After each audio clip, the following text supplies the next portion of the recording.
So yes, normally I'm on the other side of this camera, but really I think these are the star of the show today. These are all Heaven Hill products and they're all bottled in bond. We'll dive into bottled in bond and compare these three brothers in just a minute.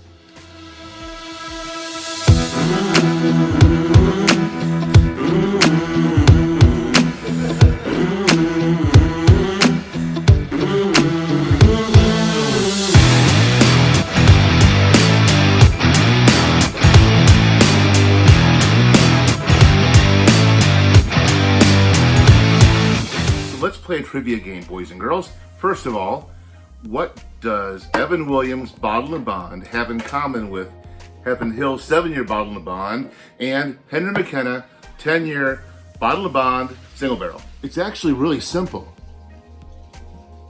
Identical mash bills. 78% corn, 10% rye, and 12% malted barley. Every one of these has the same mash bill, and they're all made by Heaven Hill. So by those definitions, we have a family right here. This is the baby, and this is the dad, and this is the queen right there on the far right. So what does bottle and bond mean?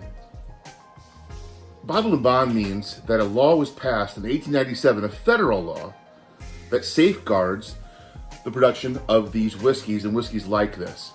You see, back then, there were some shady people who were taking distillate and coloring it with tobacco spit rather, shoe polish. They would add acid to it to give it a burning mouthfeel. They tried to do anything they could to make their product look like a good whiskey, a good straight whiskey. Here's the dealio.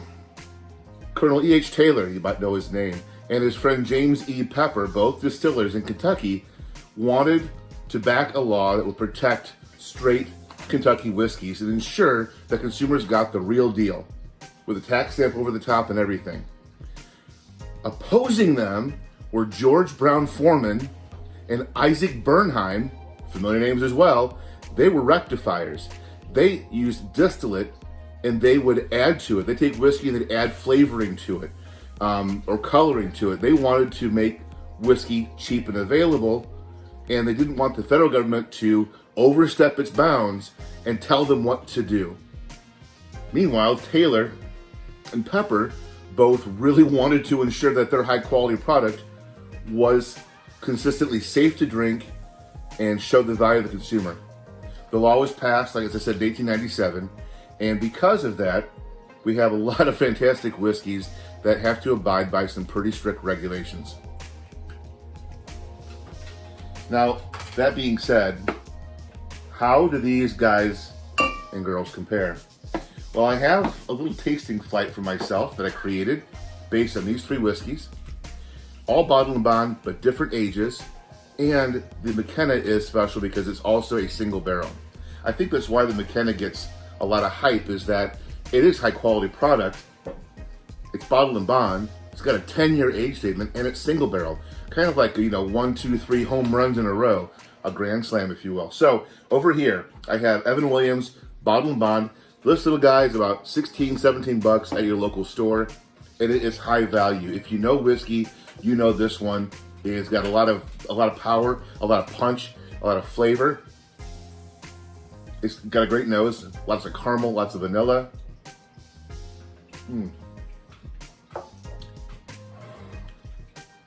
It's got some youthful wood notes in it, some barrel spice. The finish is nice, kind of smooth actually. Bit of heat from the 100 proof. This, my friends, if it's not on your shelf, it really needs to have a home there because it's a fantastic cocktail mixer. It makes amazing old fashions. Do it, buy it, get it. 15 bucks, 16 bucks. What are you gonna miss? Next up, hard to find in Missouri. This one, of course, is Heaven Hill 7-year Bottle and Bond. And I have that one right over here, which is very similar to the first one in that the nose has lots of caramel, vanilla,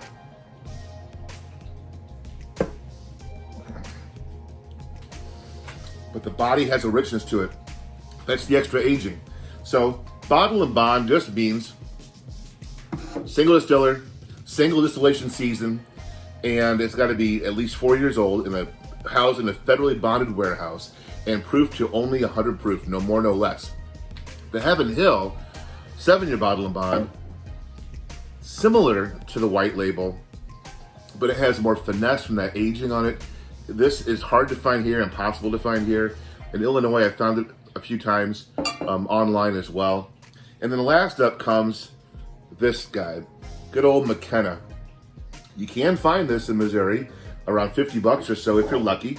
Online, they'll want $100 or more for it if you want to pay those crazy prices. Is it worth it? I have 6 bottles of this. Yes, I'm a hoarder. I can't help myself. If I see it at MSRP, I'm going to grab it because I really do like this one. It is a single barrel product, which means there are some variations. And I've had friends tell me they had a quote-unquote bad bottle. I've never had a bad bottle. I've been through a few of these. I've never had a bad bottle. I've had some fantastic bottles though. And this one, it's the same. We can look at it. Fantastic. Caramel, vanilla, a little bit of orange in there too.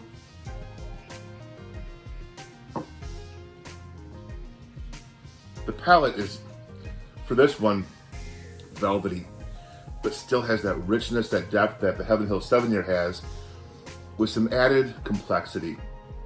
There are some citrus notes in there, some burnt sugar notes, which I like that creme brulee flavor, and the finish, it just glides. This one was so good that my neighbor, who really only liked Scotch and Irish whiskeys, it converted him, this bourbon did, to become a bourbon enthusiast. So, happy Bottle and Bond Day. I hope you learned something, or maybe nothing, but it's great being with you guys and seeing you here at Mike's place. Have a great day, and go enjoy a pour today and celebrate Colonel Taylor and James Pepper's accomplishment of the Bottle and Bond Act of 1897.